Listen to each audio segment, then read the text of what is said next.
बलूचिस्तान के शहर गवादर से गिदरोशिया पॉइंट के नुमाइंदे उबैदुल्ला बलोच की रिपोर्ट के मुताबिक RCD काउंसिल गवादर के अहदेदारान ने गवादर प्रेस क्लब के नौ मुंतखब काबीना और मेंबरान के एजाज में इस्तकबालिया और असराने का एहतमाम किया। इस मौके पर RCD काउंसिल गवादर के सरपरस्त आला खुदा बख्श हाशिम सदर नासिर रहीम शराबी ने प्रेस क्लब के नौ मुंतखब काबीना को मुबारकबाद दी। उन्होंने कहा कि गवादर प्रेस क्लब एक जमहूरी इदारा है जहां हर साल जमहूरी अंदाज में इलेक्शन होते हैं और बाकायदा जमहूरी अंदाज में नई काबीना आकर अपना काम संभालती है। गवादर के सहाफियों का किरदार मिसाली है। उन्होंने RCD काउंसिल के ज़ेर एहतमाम 13 ta 16 फरवरी को RCD काउंसिल में मुनक्किद होने वाले 9वें कुतुब मेले की हस्बे साबिक प्रेस क्लब को मीडिया पार्टनर होने की दावत दी।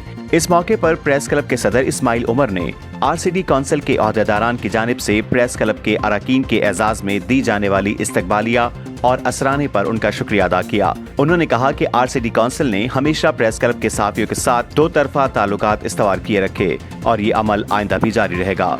इस मौके पर गवादर प्रेस क्लब के साबिक सदर और सीनियर मेंबर MB सालिक की गुजारिश पर प्रेस क्लब के फाउंडर मेंबर और सरपरस्त आला इस्माइल बलोच की सेहतयाबी के लिए भी खुसूसी दुआ की गई। बाद अज़ां गवादर प्रेस क्लब के सहाफियों को पुरतकल्लुफ असराना दिया गया।